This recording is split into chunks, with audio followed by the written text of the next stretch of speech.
en fait, donc de beaucoup de privations. Donc, ce qui fait qu'en réalité, ça peut avoir un impact significatif et que ça va créer ce qu'on appelle euh, un traumatisme. Et ce traumatisme-là nécessite régulièrement, nécessite vraiment une prise en charge psychologique.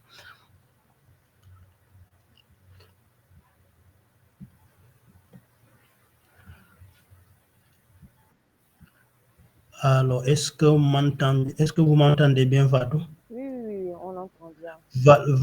Voilà quelques points. Donc, le dernier point, c'est par rapport à la prise en charge qu'il faut dédier aux, aux manifestants qui ont été incarcérés. Et ces manifestants-là, aussi bien que les manifestants et leurs familles, on doit leur accorder une prise en charge psychologique. D'abord, à priori pour les, pour les gens qui ont été arrêtés et incarcérés, mais aussi leurs familles. Parce que la majeure partie de ces détenus-là étaient des soutiens de famille, d'autres c'est des pères de famille, d'autres c'est des fils uniques. Donc, ce qui fait que ça a aussi bouleversé un peu le tissu social, le tissu familial, ce qui fait qu'en réalité, on aura besoin d'une prise en charge aussi bien la famille que les voilà quelques petites contributions que j'ai à apporter et je m'excuse vraiment parce que voilà, dans ma comme de doute, il y a un peu d'imprévu qui est là. Je comprends, je comprends. Les autres n'avaient pas de questions avant que JT ne parte. Oui, je reste à l'écoute pour les questions avant Mhm. de partir. Il n'y avait pas de questions avant qu'il ne parte par rapport à tout ce qu'il a expliqué concernant le stress, les traumatismes, la gestion, etc.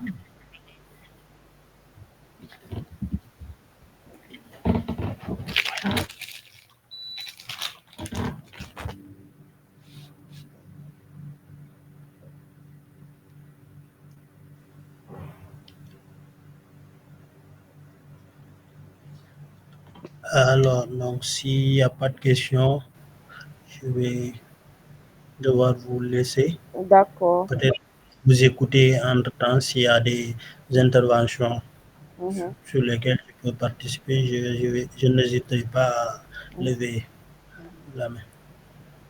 D'accord. Merci pour votre présentation. Merci beaucoup. Je pense que Aïssatou a toujours un problème avec son micro. Lady, comme on est entre nous, voilà, on peut discuter, non? Voilà. Dites, je pense que de là, mais il écoute un peu. Dites-moi comment vous avez vécu ces derniers jours, manifestations, boulot qui ne va pas, etc. Comment vous l'avez vécu? Je vais désigner des. Il y a quelqu'un qui a écrit Mina.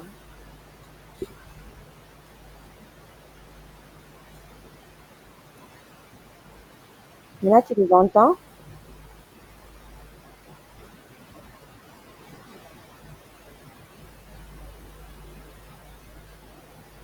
On dirait.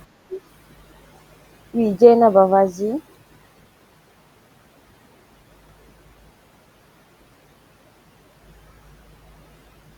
Jenna, Voilà, mais c'est bon. Vous m'entendez? oui, on t'entend. Euh, je dirais que cette période a été une période très mouvementée. Mhm, Déjà, comme le disait le psychologue, on parlait de la vie des incarcérés qui était, on va dire, chamboulée. Mais je dirais qu'en fait, la vie de tout un chacun a été chamboulée. mhm, Car avec ces événements, on vivait avec une certaine angoisse. Parce qu'on se disait, et si on sortait et que les manifestations nous trouvaient dehors? Et mhm, si même ça nous trouvait chez nous? Car beaucoup de gens ont dit que oui, un jour ils étaient chez eux quand ils ont commencé à sentir mhm, la lacrymogène ou quelque chose de ce genre. mhm, Donc, disons que c'était une période difficile. Car oui, à chaque fois, on se disait, et si telle ou telle chose arrivait, à tel moment, on sait jamais, quand on sort, on se sent dans une insécurité totale. Quand on est dedans, normalement, dans notre maison, on est, sen- on est censé se sentir protégé. Mais quand même, quand certaines choses vraiment dépassent les limites et qu'on se retrouve à se demander, et si vraiment je devrais pas peut-être quitter le pays pour voir? vu qu'en ce moment, c'est un peu dangereux. Vraiment, il y a un grave problème. Il y a- Car dans ces temps-là, même si on ne le dit pas, on est une boule de nerfs. Car on est tout le temps en train de gigoter dans notre cerveau. Et si ça se termine mal, je pense que chacun a eu à se dire, et si franchement, aujourd'hui, c'était la fin. Aujourd'hui, vraiment, peut-être que le mot va être un peu cru, mais qu'on se disait, et si il va y avoir genre un massacre, Mm, mm, même si on ne le souhaite pas. On est en train, oui, mhm, vraiment d'être pessimiste sur ce sujet. Car tout le monde pensait vraiment que la situation allait prendre un autre revers. mhm. Car on se disait que c'était la seule solution possible pour remettre tout à l'ordre. Vraiment, c'était une période vraiment de trouble. Comment tu as vécu ça, toi? Ah, pour dire la vérité, vu que Mhm, j'habite dans un quartier où vraiment nous on sent rien. mhm, Au début, si c'était pas grâce aux réseaux sociaux, je n'aurais pas su qu'en fait il y avait des manifestations. Euh, à- pour dire le côté où j'habite, mhm. nous on n'entend rien, on voit rien, on sent rien. Ok. Mais c'est quand tu sors vraiment de la zone, comme quand je devais aller genre à l'école, Mhm, là tu vois l'état des routes, t'as des camarades de classe qui te disent notre maison est devenue tout noire à cause des pneus. Tu mhm, te rends en fait de la gravité des choses. Et surtout que là où se trouve mon école, on va dire que c'est à côté de nos champs. Et on sait que tous que dès qu'il y a manifestation, les gens essaient de chercher genre les champs, etc., mhm. tout brûler. Donc c'est peut-être à ces moments-là que tu entends du bruit, tu te dis, ah, il y a quelque chose vraiment qui est en train de se passer. C'est vraiment dangereux. De plus, même si vraiment il ne faut pas trop regarder les réseaux sociaux dans ces temps-là, quand tu vas regarder les réseaux sociaux et tu vois certaines choses, je peux dire que tu es écœuré. Tu te dis franchement, même si là où j'ai vu c'est calme, tu- vraiment tu sens de l'empathie pour ces gens-là. Car tu te dis que dans une nation, un pays, ou même juste une société, les gens sont censés être unis. Il doit y avoir une certaine cohésion. Donc, si tu vois certains actes qui touchent, voyons, même la barbarie, tu te dis non, comment ça c'est possible? Comment on peut rester genre intact, inerte devant ces genres de situations? Comment rester là derrière nos écrans à regarder ce genre de choses? C'est inadmissible. Je dis que c'est la cause pour laquelle beaucoup de gens après vont décider de sortir et aller manifester. Car vraiment, c'est quelque chose qui nous touche. Même si au début, on va se dire, ah, c'est normal, c'est les manifestations. Il y a toujours ce genre de choses. Au bout d'un moment, on se rend compte que même si il y a discorde entre le peuple et son État, on ne doit pas en arriver à des situations aussi extrêmes. Car vraiment, quand on parle de nation, c'est le peuple et l'État. Il doit y avoir une certaine cohésion entre les deux. Sinon, vraiment, on n'est plus dans un état. On va se retrouver avec des guerres par-ci, des guerres par-là. Et ce n'est même pas bon pour nous, ni pour vraiment les enfants. Car, comme on a l'habitude de dire, les enfants prennent comme modèle les adultes. Et si les enfants se rendent compte que les adultes ne font que se battre, il y a que genre, le pouvoir qui compte. Vraiment, eux aussi, ils ne seront pas des exemples pour les futures générations à venir. Donc, c'est vraiment triste de vivre ça. J'avoue, j'avoue. Et dis-moi, dans ton entourage, vu que toi, de ton côté, il n'y avait pas beaucoup de manifestations et autres. Tu peux répéter la question? Je n'entends pas bien. C'est bon, tu m'entends? Oui, oui. Alors, je disais, dans ton entourage, s'il y a des personnes, je sais pas moi, affectées, est-ce que tu sais si, si elles sont affectées? Et si toutefois elles le sont, comment toi tu t'y prends pour les venir en aide? Bon, moi, dans mon entourage, je donnerais genre l'exemple typique de ma sœur. Mhm, Ma sœur, elle est genre hyper sensible. mhm, Donc vraiment, quand elle est devant ce genre de situation, on peut dire qu'elle est dans un état second. Elle n'arrête pas de dire, mais comment on peut faire ça? Vous voyez, genre de truc. mhm, Ça, je dirais que limite, ça la dégoûte.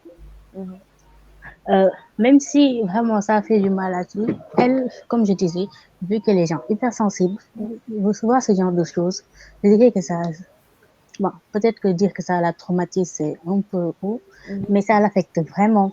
mhm. car elle, dans son cerveau, elle ne peut pas concevoir qu'il y ait autant de gens de cruauté dans le monde. Et donc, vraiment, je dirais que elle, genre, pour régler son problème, il faut devoir lui parler. Il faut lui dire. Mais tu sais, franchement, dans le monde, bon, même si on va dire il y a pire, on se dit heureusement qu'ici dans le Sénégal, les choses ne sont jamais arrivées à un certain point. Car oui, dans la majorité des pays qui sont devenus maintenant développés, il y a dû avoir vraiment genre quelque chose de grand pour que le pays surmonte ses antécédents et se développe. Et se dit oui. Et si en fait, bon, c'est moi qui vais exagérer là, mais parfois je le disais, imagine s'il y avait genre un massacre pour que le pays se développe. Tu imagines ça et toi, tu vas rester là à se dire non, il ne faut pas faire cela. Alors que les gens, même je dirais qu'ils ne vont pas l'écouter. Déjà, la majorité ne la connaissent pas. C'est elle qui est en train de se faire des scénarios dans sa tête. Alors que vraiment, il y a des choses, il faut prendre les choses avec lucidité. Car vraiment, le monde, c'est pas tout rose. Il y aura forcément des tâches. Mais elle, franchement, je dirais qu'elle est un peu dans un monde de bisounours. Même si elle se rend compte de la réalité. Elle se dit toujours non, c'est inadmissible. Même si je suis tout à fait d'accord avec elle, mais il faut savoir que les goûts et les couleurs ne se disputent pas, Et qu'il y a des gens qui, eux, vont choisir d'y aller pacifiquement, et il y a d'autres qui vont penser que oui, il faut y aller par la force pour gagner les choses. C'est juste, en fait, c'est juste comme ça que marche la société. Dans tous les cas, on ne peut pas toujours avoir les mêmes opinions, ni les mêmes pensées que les autres. Donc, il y aura toujours cette divergence-là. D'accord. Et je ne sais pas si Aïssatou nous entend pour pouvoir intervenir. Bonjour tout le monde, bonsoir. Bonsoir. Voilà, je vous entends bien. Je suis Aïssatou, Aïssatou Gueye, psychologue conseiller. Donc, j'ai entendu l'intervention de Djeynaba. Donc, par rapport à ça, j'ai pressenti qu'il fallait quand même intervenir par rapport au diagnostic même des troubles, du trouble de stress post-traumatique. Autrement dit, quand elle explique par rapport à elle-même ou par rapport à sa sœur, j'ai envie de vous parler de trois facteurs auxquels il faut faire attention dans nos réactions ou avec les réactions de nos proches pour voir si ces personnes ne sont pas atteintes et les orienter vers l'aide psychologique. Donc, je vais juste parler de trois choses. Donc, la première, c'est les réviviscences, c'est-à-dire ce sont des formes de flashback soudains quand la personne souffre de stress post-traumatique, comme ce qui s'est passé avec les manifestations, les personnes qui meurent, les personnes qui sont gazées.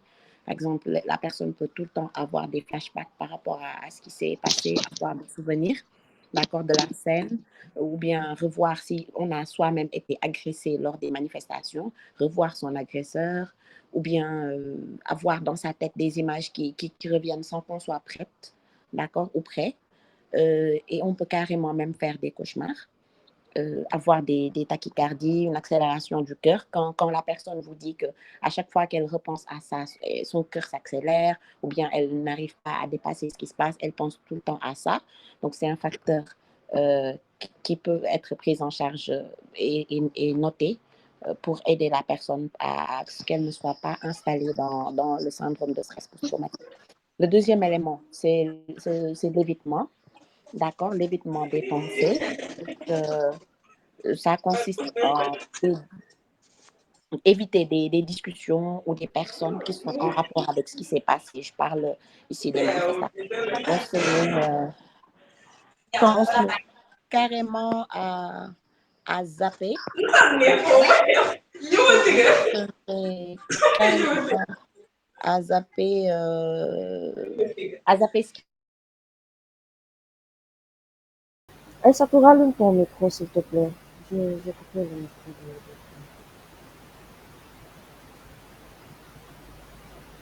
Alors, vous m'entendez? Oui, c'est bon. Oui, c'est bon. Donc, je disais que j'étais en train de parler du deuxième élément à prendre en compte pour nous ou nos proches, pour voir si ces personnes-là ont été vraiment traumatisées, vivent un syndrome de stress post-traumatique. Donc, c'est l'évitement, c'est-à-dire quand on se met carrément à éviter les pensées, les discussions ou les personnes en rapport avec le traumatisme. Donc, là, on parle des manifestations, que ce soit les gaz lacrymogènes, toutes ces choses-là, quand on se met à les éviter, car nous sommes vraiment dans une situation de stress, de panique, de pleurs dès qu'on entend parler de ça, d'accord? Ou bien carrément quand on essaye d'aller carrément, comme le Jainaba l'a dit tout à l'heure, se dire qu'on va quitter le pays, etc., pour ne plus se retrouver dans ce genre de situation. Ça, c'est une situation qui peut aller jusqu'à 3 mois si carrément la personne souffre de stress post-traumatique. C'est un élément auquel il faut faire attention pour nous et pour notre entourage en tout cas. Donc, enfin, le dernier élément, pour ne pas monopoliser la parole, ce seront les troubles de l'humeur, d'accord? Et un émoussement de la réactivité, c'est-à-dire que carrément, on devient apathique, on n'a envie de rien, on est stressé, on n'a même plus envie de faire les choses que l'on faisait d'habitude. Hein. C'est quelque chose qui doit nous parler, en fait, on doit vraiment être alerte par rapport à cela. Et carrément, quand on devient hyper vigilant, c'est-à-dire quand on sort, on se dit qu'est-ce qui se passe, est-ce qu'on ne va pas me bombarder ou me mettre des lacrymogènes. C'est comme les personnes qui vivent dans les zones de guerre, en fait, les genres de pensées qu'ils sont. C'est à ce moment-là qu'il faut qu'on se dise carrément que là, on a quand même un petit trouble ou un grand trouble du syndrome de stress post-traumatique. Et dans ce cas-là, il faut carrément commencer à en parler, demander de l'aide et ne pas garder toutes ces pensées négatives sur soi. D'accord. Et après, on va parler de la thérapie cognitivo-comportementale qui est un axe pour aider les personnes qui souffrent de cette situation. Donc, Fatou, je te rends la parole. Merci Aïssatou. Donc, vous voulez intervenir? Quelqu'un? Ah, moi, j'avais une question. Si la personne est, on va dire, dans le déni, la personne se dit que, voilà, je me détache émotionnellement, etc. Bon, détachement émotionnel et déni, ça, c'est vrai que ça fait deux. Mais ça veut dire, Oui. pour vraiment régler son problème, la personne, on va dire, se détache plutôt que d'affronter, on va dire, ce problème-là et de le régler. Oui. Donc, ta question, c'est est-ce que c'est une bonne manière de s'y prendre, c'est ça? Est-ce que déjà c'est une bonne manière de s'y prendre et si une personne est dans cet état-là, par exemple nous qui sommes dans son entourage, comment on peut l'aider? Quelle astuce on peut utiliser pour vraiment l'aider à affronter ses problèmes et à les régler? D'accord, très bien. Donc, déjà, le déni, comme tu le sais bien, c'est l'attitude de refuser de prendre en compte une partie de la réalité quand on pense que c'est inacceptable. D'accord? Et c'est à la base, le déni n'est pas quelque chose. On pense que c'est mauvais, mais ce n'est pas une mauvaise chose. Le déni, c'est un mécanisme d'autodéfense. C'est quand la réalité est trop forte pour nous, on se met à la nier pour nous protéger mentalement, psychologiquement. Donc, qu'est-ce qu'on fait en cas de personnes, quand on est en face de personnes dans le déni? On peut carrément pas venir en frontal et dire à la personne, tu vas faire face à l'événement ou à la chose à laquelle tu ne veux pas faire face. Ce qu'il faut faire, c'est y aller en douceur.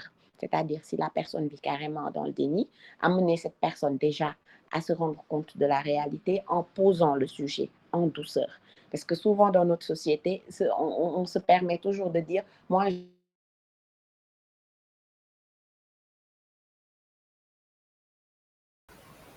Allô?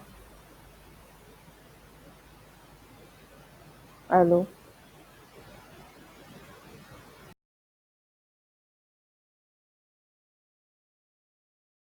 la personne est folle, entre guillemets, parce que la personne va carrément désactiver le mode je suis là avec vous et passer en mode je suis entre moi et mon subconscient. C'est quand vous voyez les personnes dans la rue qui parlent avec elles-mêmes, qui se déconnectent des gens. Donc, quand une personne est en déni, il faut y aller en douceur, c'est-à-dire l'astuce, c'est venir parler à la personne et essayer d'avoir ce moment-là où cette personne commence à vous parler. Et au lieu de lui dire ce que tu dis, ce n'est pas ça, c'est d'essayer de lui ramener les éléments petit à petit. Comme ce qui se passe avec les manifestations. Quand une personne commence à nous dire que non, il ne se passe rien, il ne va rien se passer, par déni. Donc, ce qui va se passer, c'est on va laisser cette personne voir l'actualité, ce qui se passe, et puis laisser cette personne venir en parler elle-même, et jusqu'à ce qu'elle soit prête. Après là, on pourra amorcer en douceur la réalité sans la brusquer. Donc, je préconise la douceur et y aller doucement pour le déni. C'est bon? D'accord, oui, oui, c'est bon. Vous n'avez pas de questions, vous autres? Oui, la personne qui veut prendre la parole, active ton micro, tu vas parler.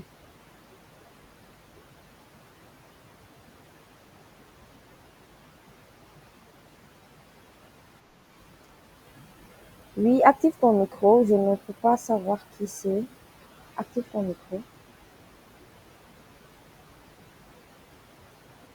Bonsoir tout le monde, Bonsoir.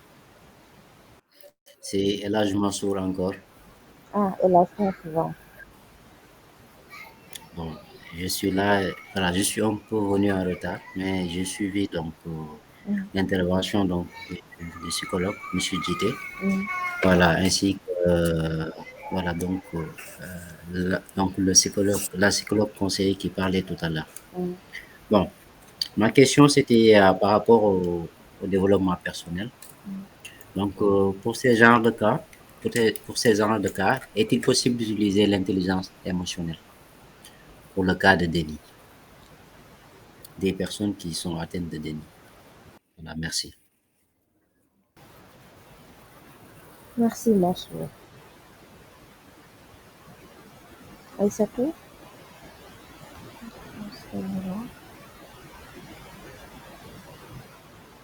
Aïssatou?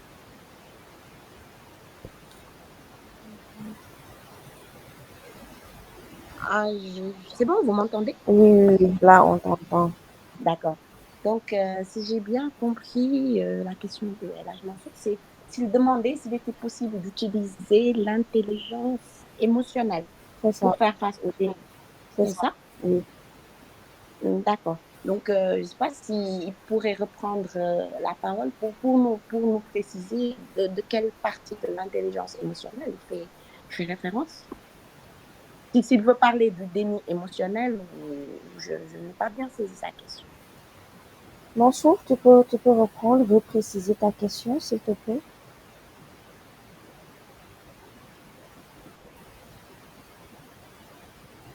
Bon, je parlais de déni en général.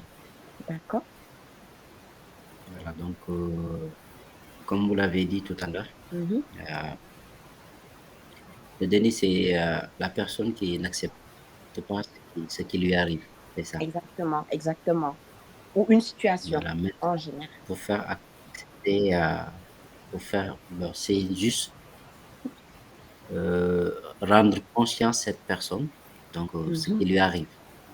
Mhm. Donc, c'est le fait, normalement, on doit utiliser ce qu'on appelle l'intelligence émotionnelle. C'est pour ces raisons Oui. que je pose. Est-ce que, par exemple, vous avez donc des stratégies Mhm. mises en place pour utiliser l'intelligence émotionnelle via ces genres de cas?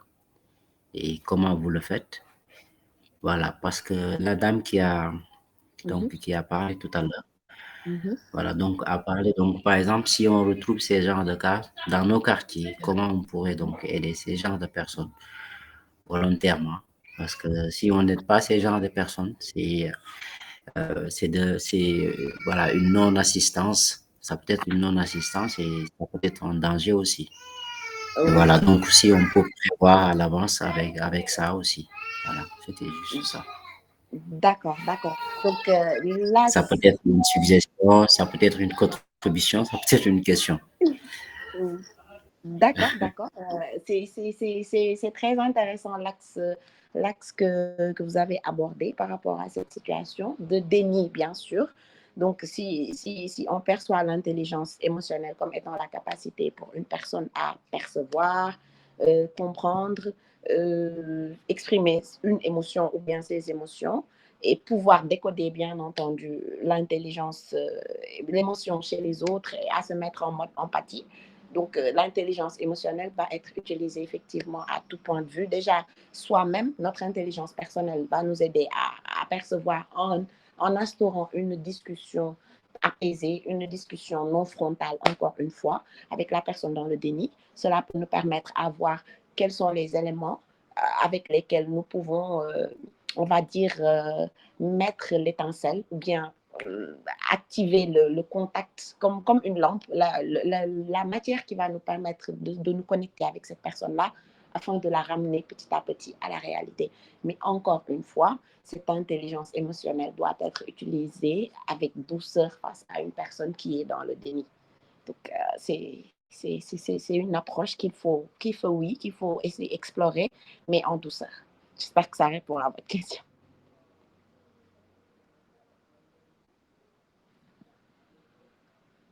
Fatou, tu es là? Oui, je suis là. Mon souffle, c'est bon, ça répond à ta question. Question, contribution, remarque, comme tu as dit. Vous savez que la personne qui vit dans le déni, c'est une personne aussi qui vit dans le mensonge. Parce que c'est une personne voilà, donc, qui est toujours dans la négation. Peut-être à chaque fois qu'on lui demande est-ce que vous avez fait ceci, cette personne a tendance à répondre oui, alors que en général, c'est le contraire. Voilà, donc juste bon, c'est juste une suggestion pour ceux qui voient ces genres de cas. C'est juste peut-être d'essayer de voir avec la personne, essayer de discuter avec la personne, de conscientiser d'abord la personne. Exactement. Parce que dans nos quartiers, on voit ces genres de personnes. En général, ces personnes sont stigmatisées et à la limite, ils se marginalisent, voilà, sans qu'on les comprenne. Exactement. Donc, c'est en ce moment, donc, le taux commence à augmenter.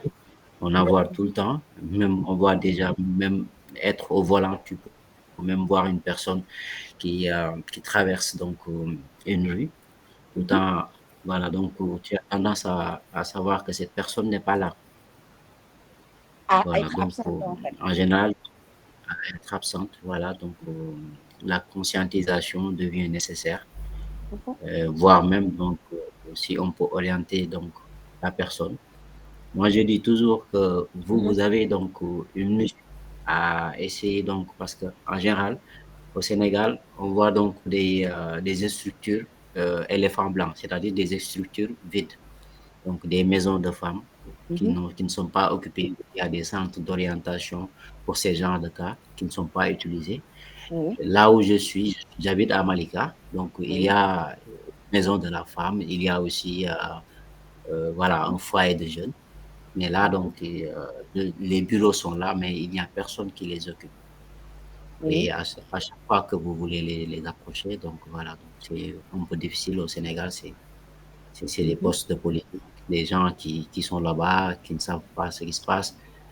Voilà, donc si vous pouvez faire, par exemple, je ne sais pas, un projet pour conscientiser encore les jeunes à aller là-bas ou même organiser donc ces genres donc, de webinaires pour pouvoir donc élargir voilà, donc la marge pour pouvoir toucher beaucoup plus de monde parce que c'est un sujet qui est très intéressant. Les gens sont dans le déni. Voilà, donc surtout avec la psychose que tout le monde a subie depuis les manifestations avec la version Sonko, Adji Sarr depuis 2021. C'est depuis 2021, donc on nous dit à chaque fois qu'on essaie d'aller au boulot, on nous dit demain il n'y a pas de boulot, télétravail. On vit donc le stress, la peur. Voilà, donc il y en a donc des séquelles qui en découlent. Mais bon, c'est tout le monde, moi qui vous parle. Même les psychologues aussi voilà, donc vivent ça. Voilà, donc des rendez-vous manqués. Voilà, donc essayer, je sais pas, essayer de voir donc des stratégies, voilà, donc pour pouvoir toucher beaucoup plus, surtout dans la banlieue. D'accord. Parce que c'est très répandu maintenant. Merci à vous. Merci, c'était très important comme contribution. On va essayer d'en parler à qui de droit. Et Fatou est une excellente porteuse de voix elle-même. Je suis sûre qu'elle va aussi participer à mener ce combat et à arriver à toucher le plus de personnes possible. N'est-ce pas, Fatou? Oui, absolument. Mais si j'ai bien compris ce qu'il a dit, en fait, c'est vrai qu'il a parlé de déni, mais si moi j'ai bien compris, c'est que en fait, on parle plus là de manque d'information, on va dire. C'est-à-dire, l'information, les gens, en tout cas, dont tu parles, n'ont pas la bonne information. Et ça, c'est différent du déni. Alors, le déni, c'est que l'information est là.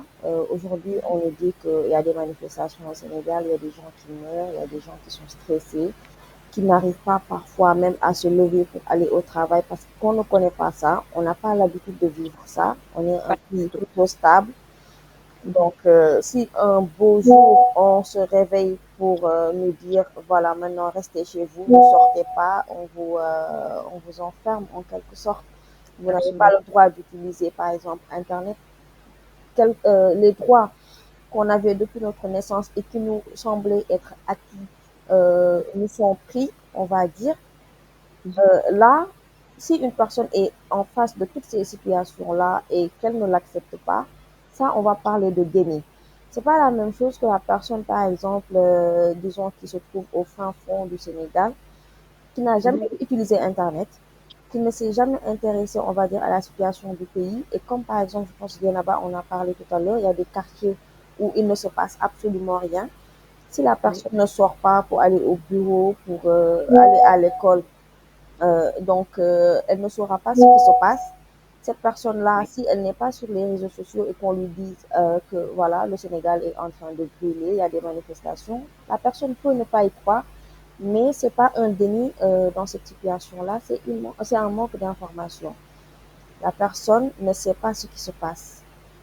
C'est pas un déni. Donc c'est différent de la personne vraiment qui est au courant de tout et qui dit non, niet, il ne se passe rien, tout va très bien dans ce pays-là. Et la personne qui est chez elle d'habitude et qui va naturellement à toutes ses occupations. Donc la situation du pays, bien, voilà, bien que violente, au-delà de ne pas l'intéresser, ne l'affecte même pas. Donc cette personne-là, si tu viens lui dire le pays est en train de brûler, il va te dire non, il se passe rien en fait. Je pense qu'il y a une petite différence par rapport à ce déni-là et ce manque d'information. Oui, et aussi, si tu permets, j'ai aussi un peu compris par rapport à son intervention qu'il voulait parler de tous ces foyers, toutes ces personnes qui sont vraiment, qui ont besoin d'assistance mentale, psychologique, de prise en charge et qui ne connaissent pas peut-être des lieux où se rendre pour être aidés. Peut-être qu'il a aussi également fait référence à ça. Absolument. Et dans tous les cas, c'était important peut-être de dire ça et qu'on relaie l'information, en tout cas à tous les niveaux, qu'on essaie d'aider partout où on peut. Oui, on va faire notre maximum. Voilà, c'était ça aussi. Parce que si vous voyez, juste après donc la période de Covid, voilà, donc on a basculé direct vers juste les manifestations. Donc c'était très difficile. Donc au niveau donc pendant cette période, moi j'étais pas au Sénégal, j'étais hors du pays. Je suis venu juste le dernier jour où on fermait donc voilà les aéroports. Donc je suis venu, j'ai pris le dernier avion qui venait au Sénégal. Donc juste après, tout le monde était stressé, tout le monde vivait donc la psychose. Et juste après, c'était les manifestations. Donc voilà. Pour la conscience collective, c'était difficile pour tout le monde. Pour tout le monde, il y avait donc le virus qui était là. Voilà, comment on faisait pour pouvoir survivre. Donc, on nous baratinait donc de gauche à droite. Voilà, donc vous savez donc ce qui s'est passé juste après. Voilà, donc il faudra toujours, bon, parce que vous êtes des psychologues, donc il faudra toujours prendre en compte tout cela. Donc, ça peut être aussi un découlement. Voilà, merci à vous encore.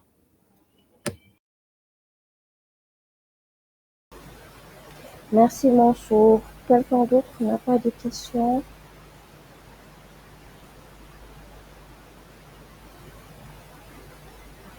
Alors, moi, j'ai une question. Aïssatou, tu m'entends? Oui, oui, Fatou, je t'entends.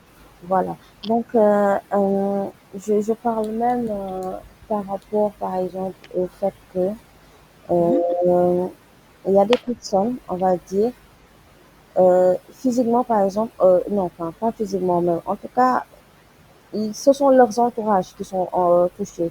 Par exemple, elles ont un proche qui a été incarcéré, un proche Oui, qui a subi des violences, euh, oui, un proche qui a... Parce qu'en fait, le vécu de la personne qui vit la violence oui. n'est pas le même que de son proche, on va dire. Mhm. Parfois, on néglige même la santé mentale de ce proche-là. Oui, Voilà, donc en fait, je voudrais savoir, par exemple, si on est proche d'une personne qui a été violentée, incarcérée, en tout cas qui a été touchée d'une quelconque manière par ces mhm. manifestations-là, parce que c'est pas la même chose, les psychoses ne sont pas les mêmes. Si la personne Oui, est juste chez elle, entend les histoires, voilà, il y a une personne qu'on a violentée, etc. C'est pas la même que la personne qui vit ça, qui a un proche, par exemple, qui a vécu ça. Comment cette oui. personne-là pourrait, on va dire, quelle astuce, en tout cas, elle pourrait utiliser pour avoir une santé mentale solide et pour ne pas être trop affectée, on va dire, par la situation.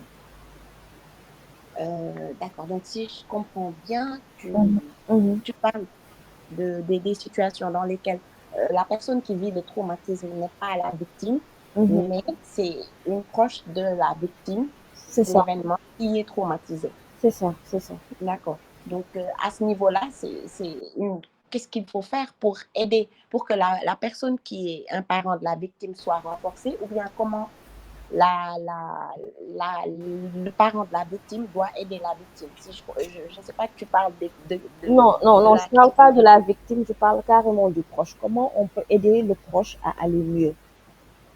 D'accord. Mhm, Donc déjà, il faut savoir que le proche est toujours dans le spectre du traumatisme, c'est-à-dire que le proche dont on parle a lui aussi été traumatisé par ce qui se passe.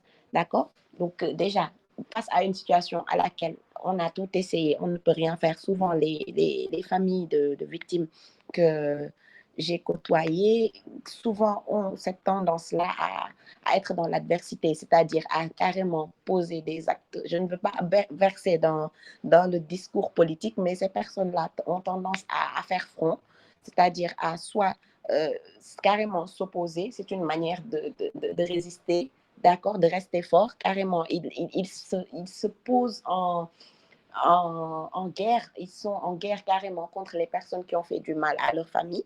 Donc ces personnes-là doivent être ramenées vers la résilience. La résilience donc consiste d'abord à accepter une situation de fait.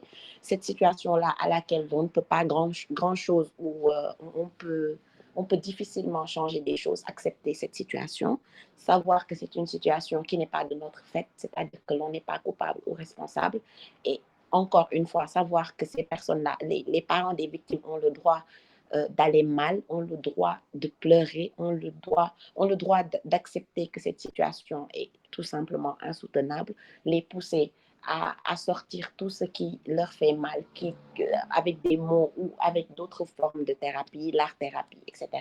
Aider ces personnes-là d'abord à accepter leur mal, à accepter cette situation à laquelle elles ne peuvent pas faire et faire le deuil de tout ce que ces personnes-là ont perdu, c'est-à-dire le temps perdu avec leurs proches en prison, accepter, ne pas être dans une logique de vengeance et bien sûr laisser ces personnes-là aller vers des thérapies qui vont les aider à savoir que leurs pensées créent des émotions et que ces émotions-là créent des réactions. C'est la base même de la thérapie cognitivo-comportementale. Aider ces personnes-là à savoir que leurs pensées ne sont pas forcément conformes à ce qui s'est passé et les aider donc en les soutenant, en étant empathique pour être pragmatique. Donc, on va être empathique avec ces personnes-là. On va leur accepter leur mal, accepter que ces personnes ont vécu des situations inacceptables, d'accord, et être des piliers, des soutiens, jusqu'à ce que ces personnes soient capables de mettre des mots sur leurs mains, sur leurs mots, excuse-moi le jeu de mots, et ensuite à ce moment-là, on pourra aller maintenant vers d'autres solutions pour dépasser la crise. Donc, pour le moment, moi, ce que j'ai vu avec ces personnes qui pleurent, qui font des témoignages, il faut aller vers une dynamique de laisser ces personnes s'exprimer. D'accord? Et si tu connais des gens, Fatou, bah, laisse-les s'exprimer. Soit on va faire des témoignages, on va organiser des séances, quoi que l'on puisse organiser, ce sera pour laisser ces personnes s'exprimer, dire ce qui s'est passé, mettre des mots. Et après, on pourra aller vers des thérapies pour les aider. Donc, voilà. Ah, absolument, absolument. Et quand tu as parlé de thérapie, ça m'a fait penser à quelque chose parce que Oui, actuellement, avec les réseaux sociaux, tout le monde s'érige en psychologue, en oui, spécialiste. oui. Donc, on entend des avis qui fuient de partout. Mhm. Est-ce que ces personnes-là ont besoin d'entendre ça ou bien forcément elles doivent voir un psychologue, en tout cas un spécialiste de la santé mentale qui pourra les guider et vraiment faire avec elles une thérapie en fonction de leurs besoins, de leurs traumatismes? Bon, écoute, je pense que ce sera apprécié au cas par cas, mais l'important, c'est d'abord que ces personnes-là sachent que l'aide est là, d'accord? Ils peuvent disposer de cette aide. Ces personnes, entre guillemets, dont tu parles, qui s'érigent tous et toutes en psychologue, pour moi, l'objectif, c'est d'aider, mais à condition que les personnes qui sont dans la situation d'aide, qui doivent être aidées, que ces personnes-là euh, soient demandeurs de l'aide, c'est-à-dire que ces personnes soient demandeuses plutôt, que ces personnes aillent vers une dynamique de ne pas être vues comme, comment dirais-je, comme des cas, d'accord, ou bien des personnes Mm, à exposer, voilà, tu vois mm, ce que je veux dire. mm. Voilà, pour moi, on doit mettre ces personnes-là assez à l'aise, même si des personnes veulent les aider sur les réseaux sociaux, partout, partout. Laissons ces personnes y aller, s'exprimer, et à partir de ce moment-là, on verra selon les besoins exprimés, selon la gravité, parce que les personnes étant différentes, les personnalités différentes, chaque personne aura une réaction différente. Et il ne faut pas forcer les gens à être aidés ou ne pas être aidés. On va les laisser, là, ils viennent de sortir, on va les laisser s'exprimer.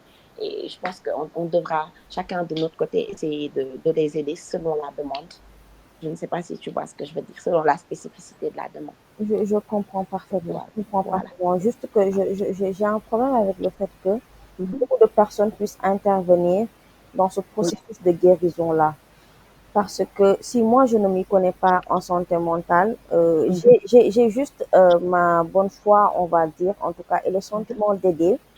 Donc, Mhm. je donne par exemple, pour moi, selon moi, de bons conseils et autres pour aider la personne Mhm. à aller mieux, alors que au fond, je ne sais pas réellement, je ne peux pas réellement savoir ce dont souffre la personne.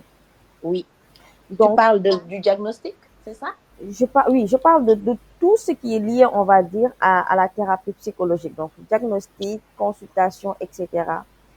Oui. Une personne lambda, je Mhm. pense, qui ne s'y connaît pas, parce que nous, on est au Mhm. Sénégal, on a tendance, par exemple, à donner des conseils à tout va, sans pour autant Oui. comprendre réellement le souci de la personne. Aujourd'hui, une personne qui a assisté à une scène violente, par exemple, Mhm. peut être traumatisée. Mais Oui, qu'est-ce qui la traumatise réellement? Est-ce que c'est exactement. lié, par exemple, à son enfance? Est-ce que quelque part dans sa... Parce que ce qui la traumatise, elle peut ne pas traumatiser une autre. Les cas, comme tu Exactement. as dit, sont très différents en fonction des personnes concernées. Mhm. Donc, est-ce que nous, population, on va dire lambda, qui ne s'y connaissent pas en santé mentale, on Mhm. doit prendre le risque de donner des conseils euh, ou bien d'essayer de venir en aide, même si c'est fait vraiment pour aider. Est-ce qu'on doit Mhm. prendre ce risque-là ou on doit, par exemple, orienter la personne? Une personne vient me dire, ah, j'ai ça et ça et ça. Et moi, je dis, en fait, je ne m'y connais pas. Je ne peux pas retracer, par exemple, tout ce qui a Mhm. causé ce traumatisme-là. Mhm. Pourquoi tu as eu ces réactions-là? Je vais Mhm. t'orienter vers un psychologue, par exemple. Ou bien, Mhm. si la Mhm. personne vient vers moi, peu importe ce qu'elle va me dire, je pourrais l'assister. En d'autres termes, si je comprends bien, tu demandes si est-ce que tout le monde doit assister tout le monde ou C'est bien ça, est-ce qu'on doit en littéralement quelque sorte, orienter. en quelque sorte. Oui, mais je ne pense pas que ça soit sain de donner des conseils sur des choses déjà que l'on ne maîtrise pas. Déjà, mais pour moi, le plus important, aller chez le psychologue ou parler à sa sœur, pour moi, l'essentiel, c'est d'offrir un cadre d'expression à ces personnes-là. Ça, c'est la première chose qu'on doit essayer de faire. Ensuite, essayer de les mettre dans le tissu social. Tu sais, d'habitude, les personnes qui sortent de prison sont des personnes, des fois stigmatisées. On ne leur permet pas de se réintégrer vraiment. Donc, pour moi, la première étape la plus importante, c'est d'essayer, les populations en général, ce qu'on pourrait faire, c'est essayer de mettre cette partie de nous qui était en prison, essayer de les aider à se remettre dans le tissu social, à ne pas être marginalisés et à les orienter vers l'aide et pas peut-être forcément, parce que je ne sais pas si ce serait bien d'essayer de proposer une thérapie sans en connaître le diagnostic préalable qui motive cette thérapie ou bien le nombre de séances ou ce qu'il faut faire, les axes à développer selon chaque personne. Donc, je pense que tu as raison, il serait plus sage, effectivement, d'orienter les personnes qui nous parlent, qui nous montrent qu'elles ont besoin d'aide, de les orienter en essayant d'être bienveillants et de ne pas les stigmatiser. Tu as raison. Merci et surtout, vous n'avez pas d'autres témoignages, remarques, suggestions, enfin, peu importe ce que vous avez à partager avec nous. Qui ça? Moi? Non, les autres. En général. Je parle des autres. Je parle des autres.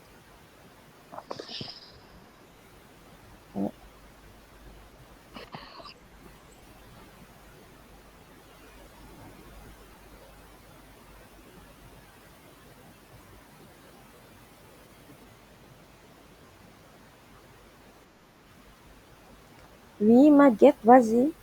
Allez, enfin, active ton micro.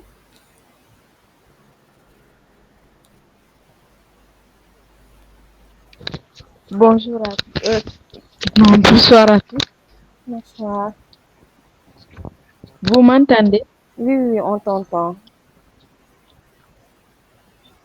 Oui, j'aimerais savoir, parce que les affaires de la psychologie, les psychologues, beaucoup de gens, surtout ici au Sénégal, ne le croient pas.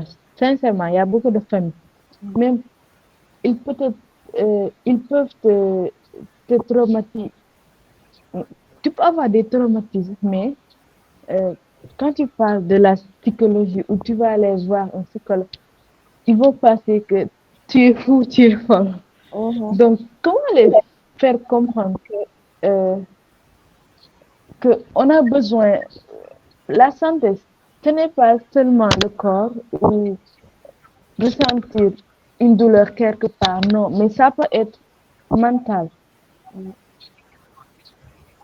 Absolument. Je laisse surtout avant moi de prendre la parole parce que j'ai beaucoup de choses à dire sur ça. Allô?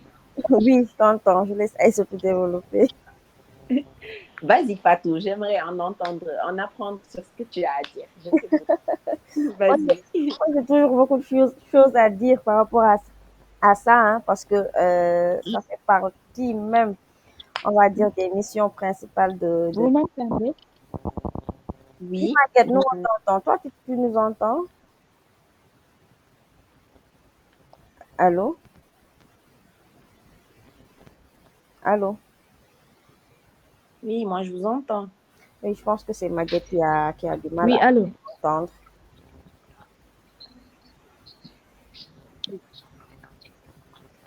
Maguette, Tu peux répéter aussi non, si vous n'avez pas entendu. c'est bon, on a compris. Tu peux couper ton micro, comme ça, je pense qu'il y a un grincement derrière. Oui, comme ça, Fatou, tu vas y aller. On va t'écouter. Important ce que tu as à dire. Bon, après, c'est vrai que, par exemple, là, on organise un webinaire vraiment pour parler de la santé mentale, on va dire, des personnes qui pourraient être affectées, alors qu'au préalable, on n'a même pas fait ce travail-là qui consiste à montrer aux gens l'importance que la psychologie peut avoir dans la vie de l'individu. Tu vas voir, par exemple, une personne sortir de prison, on va te dire, va à la mer te laver. Selon nous, nos coutumes, par exemple, nos traditions, ça, ça peut par exemple l'aider. Mais c'est très rare. Il n'y a que récemment, par exemple, avec ces événements-là, que j'ai vu qu'on a mis en place, par exemple, une cellule psychologique pour accompagner ou autre. Mais nous, population, on a du mal à se dire non, je vais voir le psychologue parce que comme elle l'a dit, la plupart des personnes vont dire non. En plus d'une stigmatisation que tu vas avoir sur le fait que Désolée, vous dites? en plus de la stigmatisation que tu vas avoir sur le fait que les personnes vont dire non, elle a vécu des situations traumatisantes et autres, tu vas être catégorisé de fou ou de folle. La première, le premier problème, on va dire, la première cause, c'est que on ne s'y connaît pas. On a beaucoup de traditions, on va dire, actuellement, qui sont entre guillemets contre cette notion, on va dire, de psychologie. Et Je la ne vous entends pas. Maguette,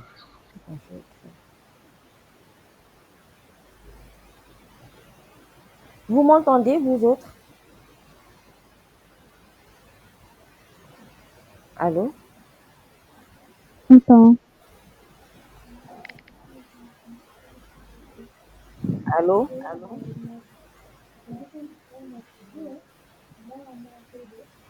Vous m'entendez? Oui, on t'entend. Ok, super. Donc, je disais Mais qu'on je crois que Maguette a dit qu'elle ne t'entend pas. ça, je pense que c'est Maguette, ton micro qui a un problème.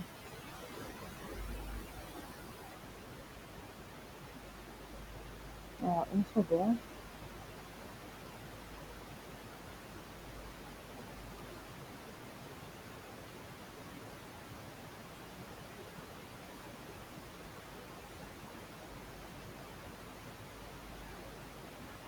Euh, alors, je continue. Je disais que nos cultures, nos traditions, on va dire, en premier lieu, réfutent cette conception de la psychologie-là, que la personne puisse ne pas aller bien mentalement. Et là, on ne parle pas de folie, hein, parce qu'en principe, et jusqu'à un passé très récent, quand on parlait de psychologie, la plupart des personnes pensaient à dépression, pensaient à psychiatrie même, internement, alors que les états de mal-être de l'individu, tout est lié à cette psychologie-là de la personne. Donc, il y a déjà un travail de sensibilisation à faire au niveau, pas que des parents, même des jeunes. Il y a tout récemment une personne qui m'a dit non, je ne crois pas en la psychologie. Nous, on n'en a pas besoin en tant qu'Africains. On est fort, on est robuste, etc. Je dis en fait, dire que en tant qu'Africain, on n'a pas besoin de psychologie parce qu'on est fort, ça veut simplement dire que nous ne sommes pas humains. Et si on considère que le cerveau de l'être humain euh, africain aussi, le cerveau de l'Africain, euh, comme le cerveau de tous les autres êtres humains, euh, a des défaillances, des troubles. Comme aujourd'hui, tu as du mal parfois tu as mal aux pieds, parfois tu as mal à la main, parfois tu as mal aux yeux. C'est de la même manière que tu peux avoir mal au cerveau. Et qui est un organe, comme tous ces autres organes-là que je viens de citer, et comme tout organe également, il a ses défaillances, parfois il a ses moments de pause. Et le danger avec le cerveau, c'est que c'est un organe important, voire primordial pour l'être humain, parce que, comme on a l'habitude de le dire, c'est le chef d'orchestre, on va dire, du corps. Toutes les informations quittent le cerveau pour aller vers les autres organes. Les autres organes également transmettent au cerveau des informations. Imaginez si ce cerveau-là qui contrôle, qui est le centre de contrôle de toutes ces opérations-là, on va dire, est en panne. Et c'est ça le mal-être, on va dire. Tu n'es pas folle, tu n'es pas fou. C'est juste qu'il y a une défaillance, un trouble que tu vis et que tu dois surmonter. Il n'y a que ça, en fait. C'est comme aujourd'hui qu'on doit normaliser le fait de dire je vais voir le pédiatre, je vais voir le cardiologue, je vais voir l'oncologue. C'est de la même manière qu'on doit normaliser le fait de dire je vais voir le psychologue. Donc, la première cause, c'est de se dire que non, le cerveau ne doit pas tomber malade. La deuxième chose, c'est que Ça coûte cher. Et si je dis ça, je suis sûre qu'Aïssa, tu vas encore rigoler. Ça coûte cher et tout ce qui n'est pas accessible, forcément, l'être humain va trouver un moyen, un contexte, un prétexte pour ne pas vraiment l'utiliser. Si aujourd'hui, moi, je gagne chaque mois, par exemple, 10 000 francs, on me dit que la consultation psychologique, c'est à 30 000 francs une heure, forcément, je vais me dire, ah, ça ne sert à rien, en fait. C'est une maladie de riches et les riches sont impolis, donc c'est eux qui se créent des maladies, etc. C'est la raison pour laquelle, très tôt, on a catégorisé la psychologie de maladie de riches, maladie de riches. Donc, tout simplement parce que euh, elle a été inaccessible aux populations, on va dire, les plus démunies. Et actuellement, au Sénégal, on est dans un pays où 2 tiers de la population vivent, on va dire, en dessous du seuil de pauvreté. 2 tiers de la population. Alors, imaginez une population qui est comme ça, où la majorité des personnes sont pauvres. Et le seuil de la pauvreté, ça veut dire ils vivent avec 1200 et quelques par mois, quoi. Donc, une personne qui vit avec ça, tu lui imposes des séances d'1 heure, 2 heures, il va se dire non, ça ne me sert à rien. Au contraire, si j'avais cet argent-là, je ne serais pas dans cet état-là. Donc, pour ne pas vraiment monopoliser, je vais laisser Aïssa de continuer. Il y a plusieurs facteurs qui font que très tôt, on n'a pas accepté la psychologie comme une discipline importante. La preuve, même à l'université, on avait arrêté les cours là-bas, on a repris qu'en 2020. Donc voilà, les problèmes sont vraiment énormes et il y a beaucoup de travail à faire de ce côté-là pour vraiment sensibiliser et montrer que la psychologie, la santé mentale est importante pour tout le monde, on va dire. Allez, surtout, vas-y. Alors, Fatou, excuse-moi, j'ai eu un petit souci d'Internet et j'ai entendu le moment où tu m'as jeté des pierres là par rapport au prix des consultations. Mais en gros, tu as vraiment bien brossé le sujet, sur la partie, en tout cas, à laquelle j'ai assisté. Mais moi, j'aimerais juste revenir sur nos sociétés africaines. Pour moi, on ne peut pas analyser le statut de la psychologie au Sénégal et en Afrique en général sans parler de notre société, de la structure de notre société. Donc, pour moi, la prise en charge psychologique. Je pense qu'elle est repartie. Je pense qu'elle est repartie.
Je pense qu'elle a toujours son souci de connexion là. Maguette, est-ce que tu nous as entendu? Est-ce que tu m'as entendu?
Vous m'entendez? Oui, là, on t'entend. Ah, on dirait que j'étais plus en ligne, je sais pas. Oui, c'est ça. Oui, donc je disais juste qu'il fallait faire des plaidoyers et puis chacun Mhm. éduquer son environnement pour que l'on puisse régler ce problème de santé mentale, que ça devienne une priorité. Merci, Fatou. Je t'en prie, surtout. Merci. Et les autres, vous n'avez pas de... Maguette, est-ce que toi, tu nous as entendu déjà? Toi qui as posé la question. On dirait que Maguette n'est pas là. Elle est là, mais je pense pas qu'elle nous entend.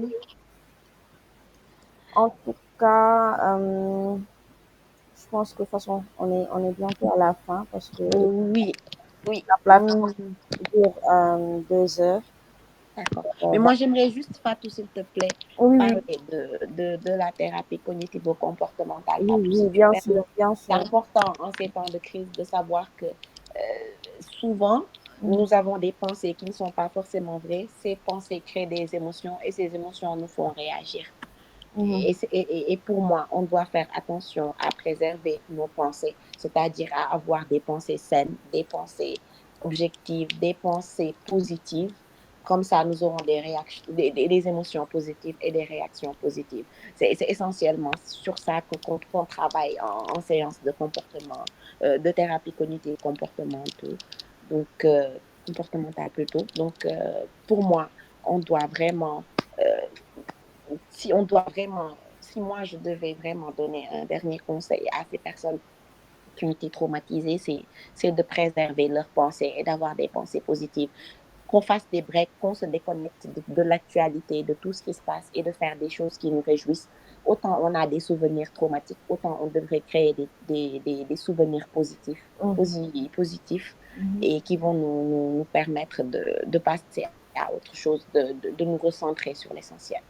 Donc, voilà. Merci. Merci à tout le monde. Merci d'avoir participé, d'avoir écouté. Merci à Voilà. Merci toi. pour tout. Merci à toi Merci à toi. de partager vraiment toutes ces connaissances-là avec nous. Et comme j'ai l'habitude de dire, si on est ne serait-ce qu'une seule personne, c'est que l'objectif est atteint. Oui. C'est que l'objectif est atteint parce qu'on est dans un domaine très sensible, très tabou dans nos pays. C'est pas évident pour les gens d'en parler ouvertement. Donc, pour pouvoir vraiment réussir dans ce domaine-là, il faudra accepter que parfois tu vas parler, tu as l'impression que tu parles dans le vide, mais non, tu ne parles pas dans le vide. Parce que dans le cerveau des gens, donc cette information commence à s'installer. Donc, Inch'Allah, très bientôt, voilà, tout le monde va prendre la santé mentale, la psychologie, en tout cas comme une priorité. Merci à toi. Merci Merci à toi. Mansour. Merci à vous tous qui avez participé à ce webinaire-là. Et j'espère que ça vous a été en tout cas bénéfique. Si ça vous aide, peu importe sur le plan que ça va vous aider, que ça va vous aider quelque part. Et n'hésitez pas, les gens sont là pour aider. Il y a des spécialistes qui ont appris la psychologie, qui sont là pour ça, pour vous aider. Demandez de l'aide parce qu'Aïssatou l'a bien dit. Il faut déjà que la demande vienne de vous, en fait. Comme ça, après, la personne pourra vous prendre en charge et vous aider. Et voilà. C'est bon, Aïssatou? Oui, c'est bon, tu as dit l'essentiel. Et qu'on Allez, se rapproche des cellules de soutien, c'est important, surtout. qui vont être créées. Oui, surtout, surtout. Merci, Mansour. Prends soin de toi aussi. Prenez soin de Merci. vous. Passez Pareillement. un bon Je vous remercie. week-end. Et voilà.